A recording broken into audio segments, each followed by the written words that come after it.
Today is not a day of celebration for me. By Kristen Breitweiser, 9/11 widow.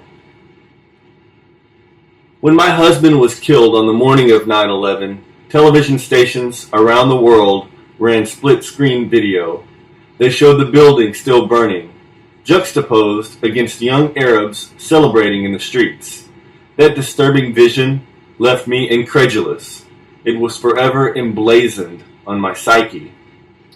10 years later, now fully awake in the bright sunlight of the day, when I contemplate the definition of victory for our country when it comes to the death of Osama bin Laden, I can only think of the damage that has been done.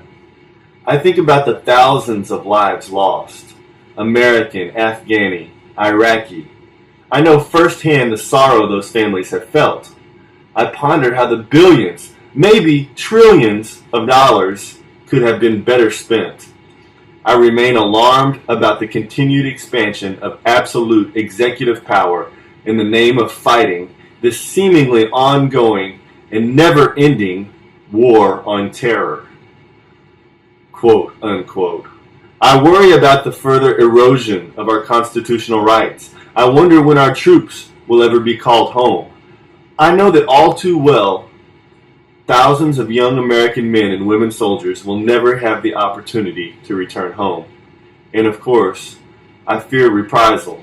But more than anything, I cannot seem to remove the optics of the giddy, gleeful throngs of Americans who took to the streets celebrating in the early morning hours.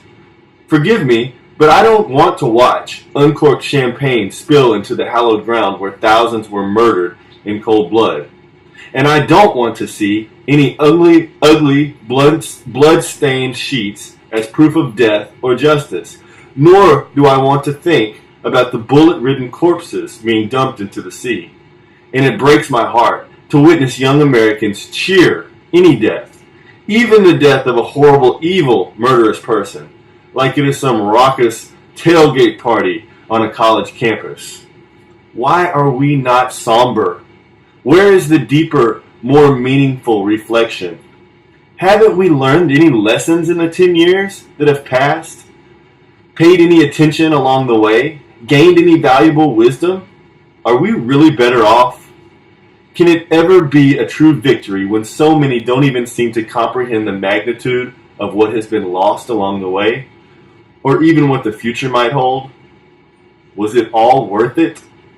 As my phone rings and the media looks toward me to give them their trite, warm soundbite of closure and elation, I have to be honest. Today is not a day of celebration for me.